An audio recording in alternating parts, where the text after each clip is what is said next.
Digital Congo, la télévision numérique.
Très heureux de vous retrouver, mesdames, messieurs, bienvenue au journal de Digital Congo et voici les sommaires. Au cours de la réunion du Conseil de ministres de ce vendredi 12 décembre 2025, présidée par le chef de l'État Félix Tshisekedi Tshilombo, le ministre du Commerce extérieur Julien Paluku Koingia a présenté une note d'information relative à la signature d'un accord de construction et de modernisation des infrastructures des postes frontaliers à arrêt unique entre la République démocratique du Congo et la République des Zambie.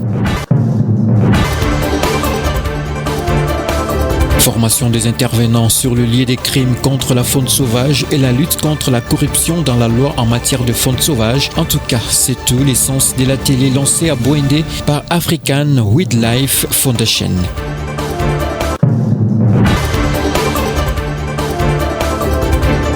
En dehors de nos frontières, en République centrafricaine, la campagne électorale pour les élections générales prévues le 28 décembre 2025 a été officiellement lancée hier samedi 13 décembre. Pendant 2 semaines, les différents candidats ont la lourde mission de convaincre plus de 2 millions de lecteurs afin de voter pour eux le 28 décembre prochain. Bienvenue au journal de Digital Congo. Commençons par cette illustration. Le chef de l'État, Félix Tshisekedi Tshilombo, est arrivé ce dimanche 14 décembre 2025 à Luanda, en Angola, pour une brève visite de travail.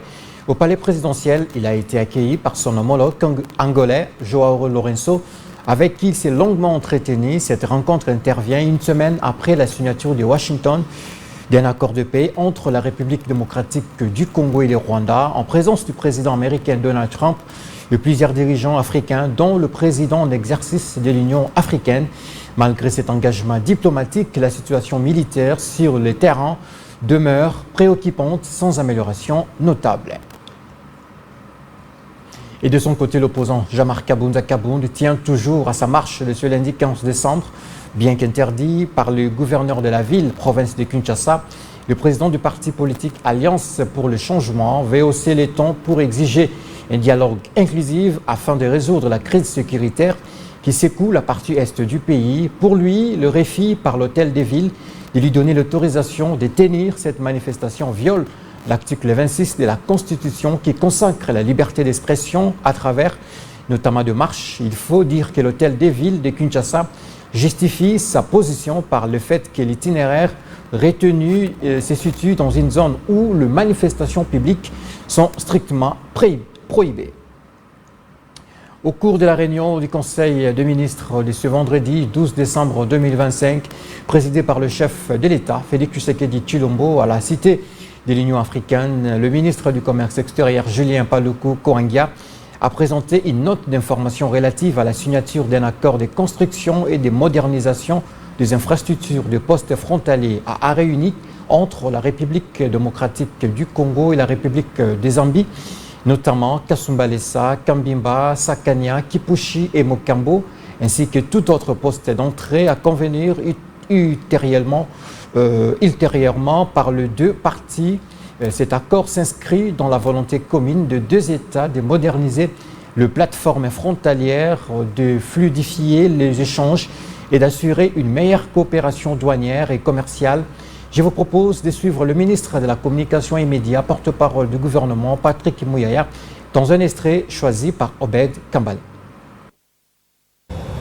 Note d'information relevant du commerce extérieur. Le ministre du Commerce extérieur a pour sa part présenté une note d'information relative à la signature de l'accord de modernisation et des constructions des infrastructures aux postes frontaliers entre la République démocratique du Congo et la République de Zambie. Cet accord s'inscrit dans la volonté commune des deux États de moderniser les plateformes frontalières, de fluidifier les échanges et d'assurer une meilleure coopération douanière et commerciale conformément aux exigences internationales, notamment celles de l'Organisation mondiale du commerce dans le cadre de l'accord sur la facilitation des échanges. Sont concernés les postes frontaliers de Kasumbalesa, Kambimba, Kipushi et Mokambo, ainsi que tout autre poste d'entrée à convenir ultérieurement par les deux parties. Ces postes frontaliers sont identifiés comme stratégiques au regard du flux commercial observé sur cette frontière, servant de connexion entre la République démocratique du Congo et la partie Est ainsi que la partie Sud du continent africain. Autant le ministre du Commerce extérieur a expliqué les multiples avantages de l'opérationnalisation des postes frontaliers à arrêt unique, autant il a identifié les obstacles à contourner grâce à une stratégie adaptée. Il a terminé son intervention par une série de recommandations stratégiques nécessitant une attention particulière du gouvernement pour accélérer les travaux techniques et administratifs afin que notre pays consolide sa position de carrefour commercial régional. Formation des intervenants sur le lien des crimes contre la faune sauvage et de la lutte contre la corruption dans la loi en matière de faune sauvage. En tout cas, c'est tout l'essence de l'atelier lancé à Bouendé par African Wildlife Foundation en partenariat avec l'Institut congolais pour la conservation de la nature. Delphin Bambi pour ce reportage. Cette formation, organisée à l'hôtel Kokoli par African Wildlife Foundation en partenariat avec l'Institut congolais pour la conservation de la nature, s'est ouverte ce samedi 13 décembre à Bouendé. Elle est financée par le Bureau des affaires internationales de lutte contre les stupéfiants et de répression du département d'État américain. Les éco-gardes ciblés sont venus de la réserve de faune de Lomako et des réserves communautaires de Iyonji dans les paysages de Maringa Lopori-Wamba. Ils vont renforcer leurs capacités dans la lutte contre la criminalité faunique sur les lieux des crimes, notamment en matière d'enquête et de lutte contre la corruption.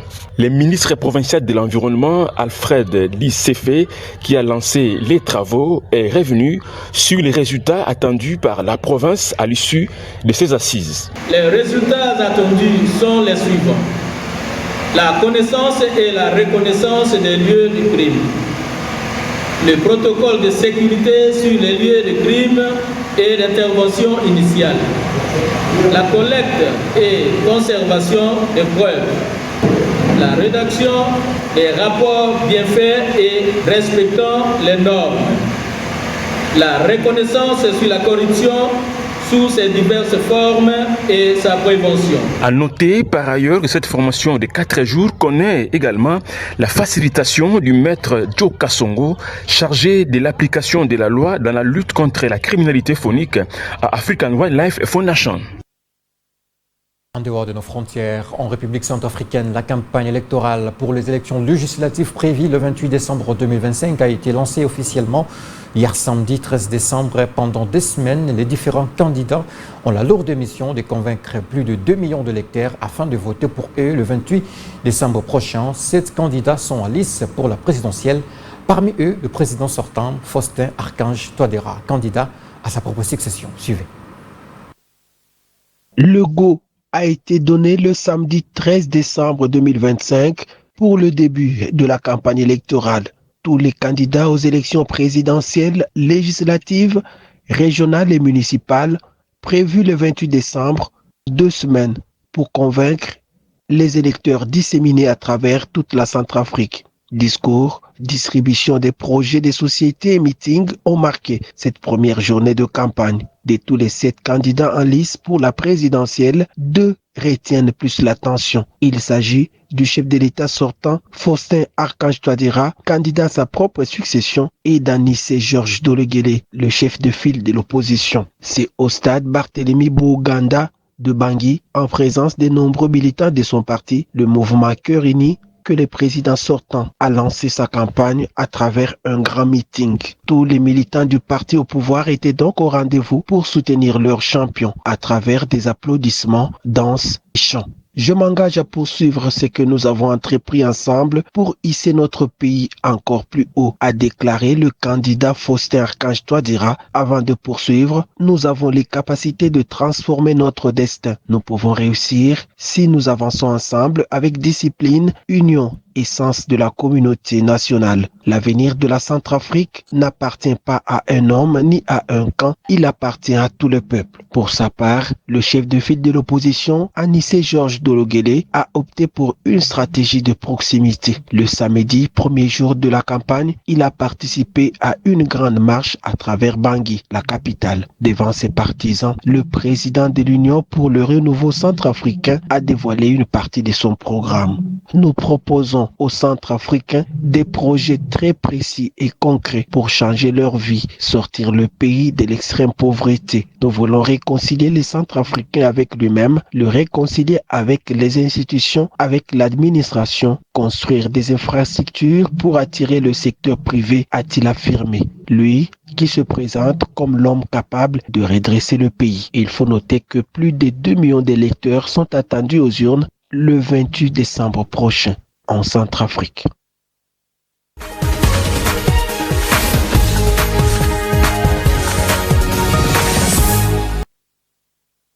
Et pour la page rétrospective, l'actualité a été dominée par les discours du chef de l'État sur l'état de la nation lundi 8 décembre 2025. Le Parlement réuni en congrès pour les traditionnels. Le président Félix Tshisekedi a présenté l'état de la nation dans tous ses secteurs et a fait la lumière sur les contours de l'accord de paix de Washington, entériné le 4 décembre 2025. À en croire le chef de l'État, ces accords ne consacrent aucune forme de partage de notre souveraineté. Je vous propose de suivre les condensés. Tenant compte à chaque fois. D'un ton serein et rassuré, le chef de l'État, Félix Tshisekedi, s'est adressé à la nation via le Congrès. Tous les secteurs de la vie de l'État ont été abordés. Un discours qui intervient quelques jours après la signature de l'accord de paix de Washington. Le président de la République a tenu à préciser que la RDC fait face à une guerre d'agression qui a nécessité des actions diplomatiques. Sur le front diplomatique, la République démocratique du Congo n'a cessé de porter avec constance la vérité de ce qui se passe à l'est de notre pays. Pour la première fois depuis le début des agressions répétées contre notre pays, le Conseil de sécurité des Nations Unies a adopté la résolution 2773 condamnant explicitement l'agression du Rwanda contre la République démocratique du Congo et exigeant le retrait immédiat et inconditionnel de ces forces de notre territoire. C'est dans ce contexte et avec le sens des responsabilités que commande l'intérêt supérieur de la nation que nous avons engagé 2 séquences diplomatiques exigeantes. D'une part, une déclaration de principe signée en avril 2025, les négociations conduites avec l'appui des États-Unis d'Amérique, du Qatar, de l'Union africaine et d'autres partenaires ont abouti le 27 juin 2025 à la signature à Washington d'un accord de paix entre la République démocratique du Congo et le Rwanda, entré en vigueur à cette date et solennellement entériné au niveau des chefs d'État ce 4 décembre 2025. Et à ce sujet, le chef de l'État a fait la lumière sur le contenu de l'accord signé à Washington. Permettez-moi d'être parfaitement clair. Ces accords ne consacrent aucune forme de partage de notre souveraineté. Ils ne valident ni les prétentions territoriales de qui que ce soit, ni la mise sous tutelle de nos ressources. Ils ne sauraient non plus être interprétés comme une amnistie déguisée des crimes perpétrés contre notre peuple. La justice suivra son cours avec rigueur, jusqu'au bout. Et sans complaisance, 4 priorités s'imposent désormais à notre action. Obtenir le retrait total et vérifiable de toute force armée étrangère opérant sur notre territoire, qu'elle soit officielle ou dissimulée derrière des groupes relais. Couper les circuits financiers et logistiques de la violence en éradiquant l'exploitation illicite de l'or, du coltan, du cobalt et d'autres ressources, ainsi que la contrebande qui alimente ces réseaux. Assurer la protection effective des civils, en particulier des femmes et des enfants, et garantir l'accès humanitaire aux zones affectées. Ancrer la paix dans la durée. Tout en déplorant les récents affrontements entre les forces loyalistes et les rebelles de l'AFC M23, appuyés par le Rwanda, au sud Kivu, le chef de l'État rassure que tant qu'une portion de terre sera occupée, notre tâche sera inachevée. Et de conclure que les ténèbres ne régneront pas toujours. RDC, lève-toi et sois éclairé, car la lumière arrive. Fin de citation. Les ténèbres ne régneront pas toujours. Le jeudi 11 décembre 2025, la République démocratique du Congo, qui a ratifié l'accord sur la facilitation des échanges de l'Organisation mondiale du commerce, OMC, en juillet dernier, consolide davantage son intégration dans le commerce international. Jeudi 11 décembre 2025, à Kinshasa, le ministre du Commerce extérieur, Julien Paluku Koinga, a lancé la vulgarisation du régime commercial simplifié RECOS, qui accorde plusieurs facilités aux petits commerçants transfrontaliers et aux populations vivant le long de frontières, avec un arrêté interministériel commerce-finance fixant le plafond de $500 américains par commerçant et par jour. Les ministres provinciaux du commerce, les chefs des divisions provinciales du commerce, les représentants des services techniques publics concernés et les associations de coopératives de petits commerçants transfrontaliers prennent part à cet atelier des jours organisé avec Tradmark Africa. Reportage Obed Kambale.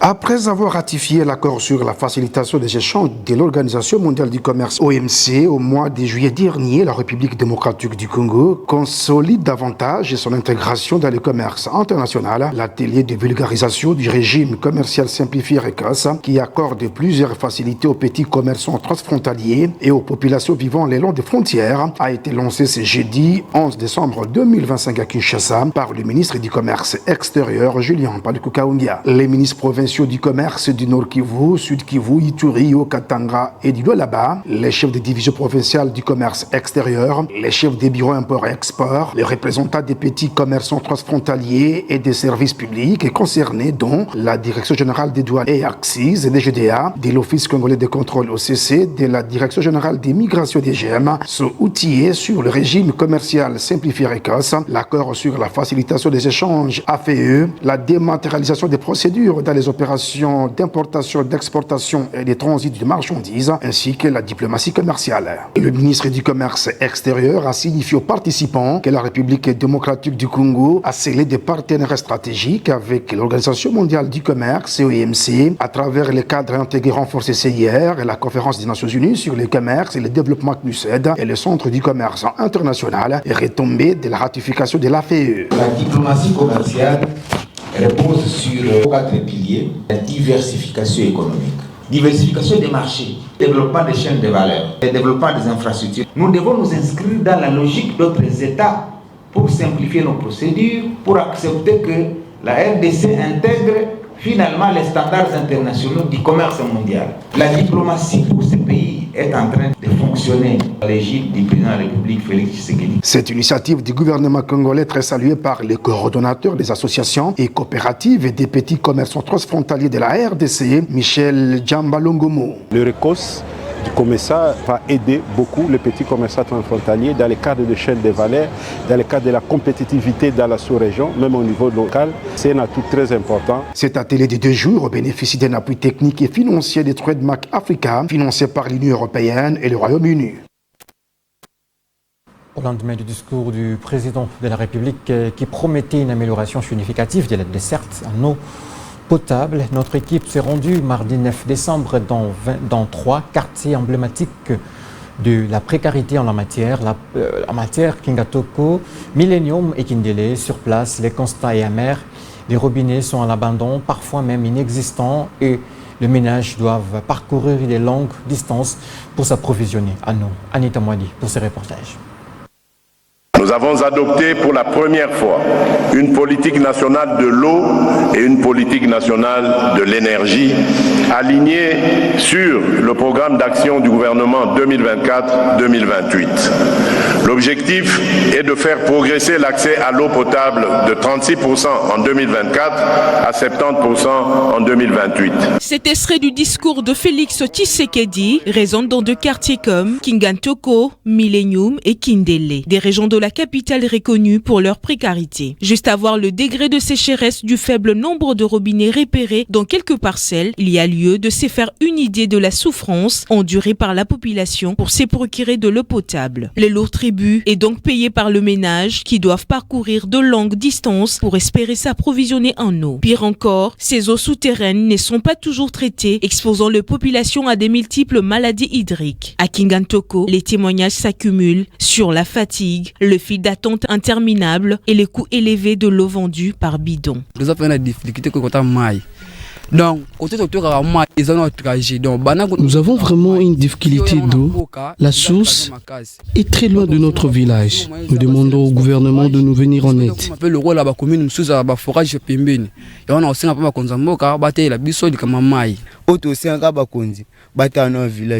Nous avons un sérieux problème d'eau, pourtant nous sommes en pleine capitale. La réalité du terrain reste un problème persistant. Si des efforts sont annoncés, les habitants périphériques de Kinshasa, comme ceux de Kingantoko, Kindele et Millennium, disent attendre des actions concrètes.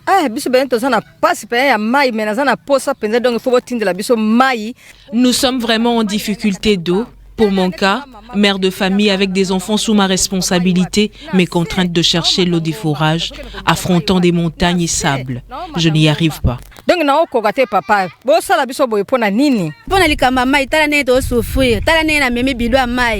Pour les problèmes d'eau, nous sommes vraiment en difficulté. Voyez-vous ces bidons d'eau sur ma tête? Je viens de très loin avec et ça pèse.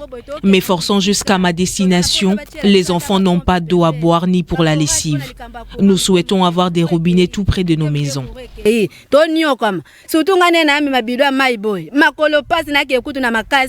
L'accès à l'eau potable demeure un droit fondamental et non un luxe. Et c'est la fin de ce journal. Mesdames, Messieurs, restez branchés sur Digital Congo, la télévision numérique. Merci.